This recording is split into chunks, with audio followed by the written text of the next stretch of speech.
The role of the church in approaching the Great Commission has to be more than an afterthought. It has to be intentional. We realize that before the throne of God, every ethnos will be there, every group will be there. And so what are the groups that are not yet there? What are the groups that have not yet been evangelized? That's where we need to go to. I don't think it's enough to just say, well, here's some other missionaries from outside that we can support, and that's okay. That's maybe a great place to start. But what about the missionaries that we're raising up and sending out?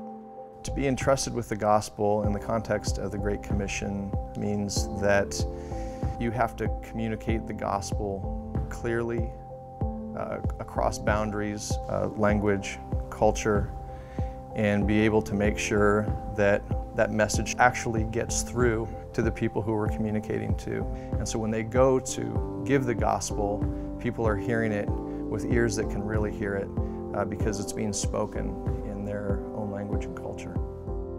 Most of us as pastors are pulled in a lot of different directions. And as much as I want to equip someone to be on the mission field and give them all the tools to be successful in missions, we're finite creatures in our capabilities. We've sent out missionaries with numerous agencies. We've seen the plus sides of agencies that take a good deal of time and energy to train people, and we've seen the difficulties that some of our missionaries face when they don't have adequate training. And so just recently we have created a policy that states that any missionary sent out from Claremont Emmanuel is to be trained through Radius. Radius, it gives them the opportunity to come in and fully immerse missiology, studying theology, figuring out language, these things that we need to be preparing them for, and you give them 10 months where they're immersed in that.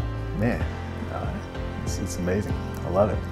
I see it as not just a training ground, but a discipleship training, specifically a discipleship training towards missions. It's kind of their first year on the mission field, and they're doing that in an atmosphere of support, of loving truth. I see a lot of sharpening and fine-tuning so that when someone goes to the mission field, they know what to expect. It's kind of like boot camp for missionaries, and I think it's the best preparation they could ever have.